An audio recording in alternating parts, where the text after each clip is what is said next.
We wait for more details surrounding the massive sexual abuse allegations lawsuit against a former UT cheerleader in a local gym that we first reported yesterday. Attorneys in the case believe there may be more victims to come forward in the next few weeks. Getting you up to date, the lawsuit names Nick Frizzell, claiming he solicited two victims for sex and sent sexually explicit photos and videos to them. One of the victims was 14 years old at the time of the alleged abuse. A reminder that while Frizzell is listed on the U.S. All-Star Federation side of disciplined coaches as temporarily ineligible to coach pending an investigation, he has not been charged with a crime and he has not been arrested. In the 71-page lawsuit, it says Knoxville-based Premier Athletics continue to follow Frizzell and allow him, a member of the University of Tennessee cheer team, to use their Knoxville facility and work as a coach after learning of allegations of sexual abuse made against him. The lawsuit also states Frizzell allegedly sent threatening messages to the young athlete who made the initial report. Speaking with the media yesterday, attorneys for the plaintiff said, quote, "We do anticipate that there are more victims of Mr. Frizzell, and we've also been in contact with local Knox County officials," end quote.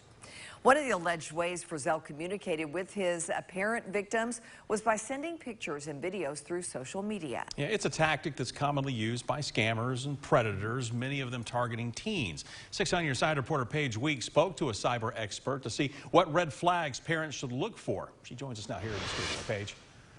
Lori and Bo, it's not a surprise that social media serves as a sort of predator playground. Experts say it's easy to access and easy to pretend to be someone you're not. That's why it's important for parents to be aware of what apps their kids are using and who they're really talking to.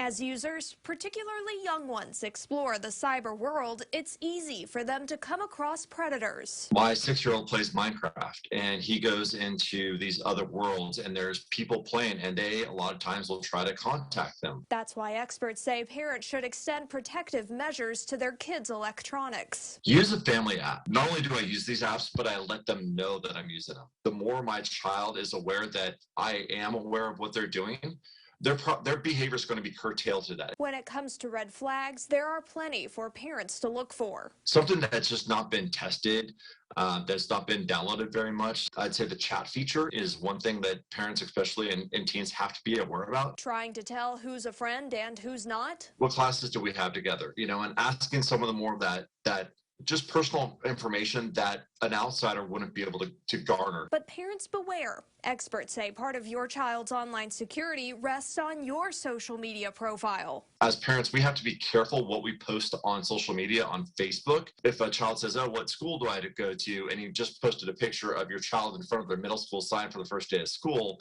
that being a bad actor would already have that information. And when it comes to being asked for anything on social media, experts say the best answer is usually no. We've trained our society and trained our kids to always just say yes, to accept everything. And unfortunately, that accepting sort of culture also opens the doorway for people who want to do bad things. We'll have some extra advice from Willie, as well as the 21 apps law enforcement says parents should know about. That will soon be posted to WATE.com.